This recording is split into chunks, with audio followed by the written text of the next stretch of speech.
Comme toutes les religieuses et religieux contemplatifs du monde entier, les bénédictines du Sacré-Cœur de Montmartre à Paris ont reçu le 25 février un courrier du cardinal Tarcisio Berton.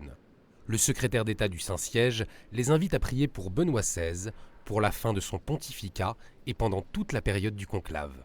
Nous avons reçu la lettre du cardinal Berton avec beaucoup de reconnaissance, de gratitude.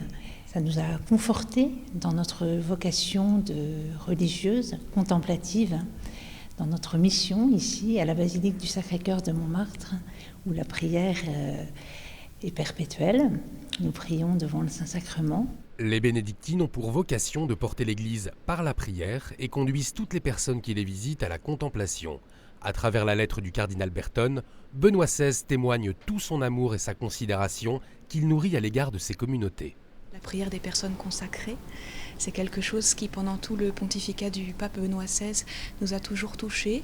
Son insistance régulière et répétée sur la prière dans les monastères, cette grande chaîne de prière invisible qui soutient et qui porte l'Église, le pape, les évêques, les prêtres et puis tous nos fidèles de par le monde.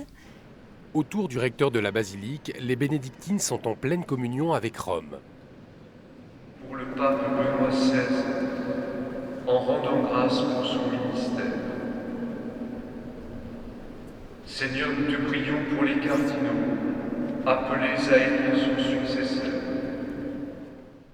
Le cardinal Berton écrit « C'est chez vous, dans vos monastères féminins et masculins disséminés dans le monde entier, que Benoît XVI est certain de pouvoir puiser la précieuse ressource de cette foi orante qui, au cours des siècles, accompagne et soutient le chemin de l'Église. » L'Église, elle a toute cette part d'institution visible, mais c'est aussi l'Église de l'Esprit Saint, d'abord.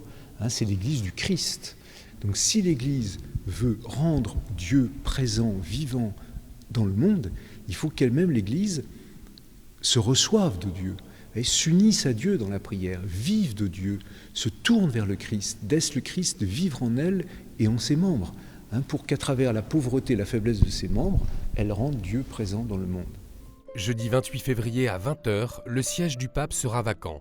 Pendant toute la durée du conclave, les bénédictines du Sacré-Cœur de Montmartre invitent tous ceux qui le souhaitent à prier pour le successeur de Pierre.